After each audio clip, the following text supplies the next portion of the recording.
ಬೆಂಗಳೂರಿನಲ್ಲಿ ಸಿನಿಮಾ ಸ್ಟೈಲ್ನಲ್ಲಿ ವ್ಯಕ್ತಿಯೋರ್ನ ಮಾಡಲಾಗಿದೆ. ಆಸ್ತಿ ವಿವಾದ ಸಂಬಂಧ ಶ್ರೀನಿಧಿ ಎಂಬಾತನನ್ನ ಕಿಡ್ನಾಪ್ ಮಾಡಲಾಗಿದೆ. ವಾಬಸಂದ್ರ ನಿವಾಸಿ ಶ್ರೀನಿಧಿಯನ್ನ ಅಪಹರಿಸಿ ಹಲ್ಲೆ ಮಾಡಲಾಗಿದೆ. ವಕೀಲ ನಂದೀಶ್ ಮತ್ತು ಗ್ಯಾಂಗ್ನಿಂದ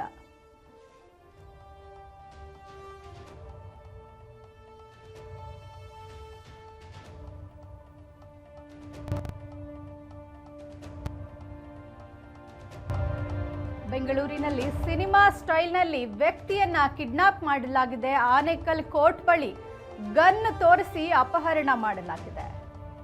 ಆಸ್ತಿ ವಿವಾದ ಸಂಬಂಧ ಶ್ರೀನಿಧಿ ಎಂಬ ವ್ಯಕ್ತಿಯನ್ನ ಕಿಡ್ನಾಪ್ ಮಾಡಲಾಗಿದ್ದು, ವಾಬಸಂದ್ರ ನಿವಾಸಿ ಈತ ಶ್ರೀನಿಧಿ. ಈತನನ್ನ ಈಗ ಅಪಹರಿಸಿ ಹಲ್ಲೆ ಮಾಡಿರುವ ಆರೋಪ ಕೇಳಿ ಬರ್ತಾ ಇದೆ. ವಕೀಲ ನಂದೀಶ್ ಮತ್ತು ಗ್ಯಾಂಗ್ನಿಂದ ಅಪಹರಿಸಲಾಗಿದೆ ಮತ್ತು ಹಲ್ಲೆ ಮಾಡಲಾಗಿದೆ ಅನ್ನೋ ಆರೋಪ ಕೇಳಿ ಬರ್ತಾ ಇರೋದು.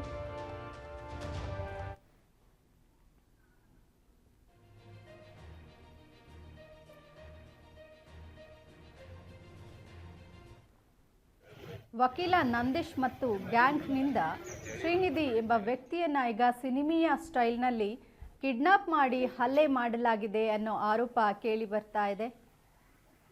ಆನೇಕಲ್ ಕೋರ್ಟ್ ಬಳಿ ಗನ್ನು ತೋರಿಸಿ ಈತನನ್ನ ಅಪಹರಿಸಿದ್ದಾರೆ. ಆಸ್ತಿ ವಿವಾದ ಸಂಬಂಧ ಶ್ರೀನಿಧಿ ಎಂಬ ವ್ಯಕ್ತಿಯನ್ನ ಅಪಹರಿಸಿದ್ದು, ವಕೀಲ ನಂದೀಶ್ ಮತ್ತು ಗ್ಯಾಂಗ್ನಿಂದ ಈ ಕೃತ್ಯ ನಡೆಯಲಾಗಿದೆ. ಆತನನ್ನ ಗನ್ ತೋರಿಸಿ ಕಿಡ್ನಾಪ್ ಅನ್ನ ಮಾಡಿರುವಂತದ್ದು. ಕಿಡ್ನಾಪ್ ಮಾಡಿದ ಬಳಿಕ ಒಂದು ಏನೋ ಬಡಾವಣೆಗೆ ಕರೆದೊಯ್ದು ಆತನಿಗೆ ನಿನ್ನ ಜಮೀನನ್ನ ಕೊಡದಿದ್ರೆ ನಿನ್ಗೆ ಕೊಲೆ ಮಾಡುವುದಾಗಿ ಏನೋ ಬೆದರಿಕೆ ನಾವು ಕೊಟ್ಟಿರ್ತಕ್ಕಂಥದ್ದು. ಆತನನ್ನ ಏನೊಂದು ಸರ್ಜಾಪುರದ ಒಂದು ಬಡಾವಣೆಗೂ ಕೂಡ ಕರೆದೋಗಿ ಮಾನಸಿಕವಾಗಿ ಹಲ್ಲೆ ಮಾಡಿ ಆತನನ್ನ ಬಟ್ಟೆಗಳನ್ನ ಬಿಚ್ಚಿ ಏನೋ ಆನಂದ್ ರಾವ್ ಅನ್ನೋರ್ಗೆ ಕೂಡ ಒಂದು ನೀನು ಜಮೀನನ್ನ ಕೊಡ್ಬೇಕನ್ನು ಕೂಡ ಒಂದು ಮಾತುಕತೆಯನ್ನ ಮಾಡಿರ್ತಾರೆ. ಹಾಗಾಗಿ ಆಮೇಲೆ ಆತನನ್ನ ವಶಕ್ಕೆ ಪಡೆದು ಕೂಡ ವಿಚಾರಣೆ ಮಾಡಿದಾಗ ಕೂಡ ಅಂದ್ರೆ ಮಾರನೇ ದಿವಸ ಕರ್ಕೊಂಡ್ಬಂದು ಆನೇಕಲ್ ಪೊಲೀಸ್ ಸ್ಟೇಷನ್ ಬಿಟ್ಟೋಗಿರ್ತಾರೆ. ಅದಾದ ಬಳಿಕ ಆತನನ್ನ ಅಲ್ಲೇ ಒಳಗಾಗಿದ್ದ ಗಾಯ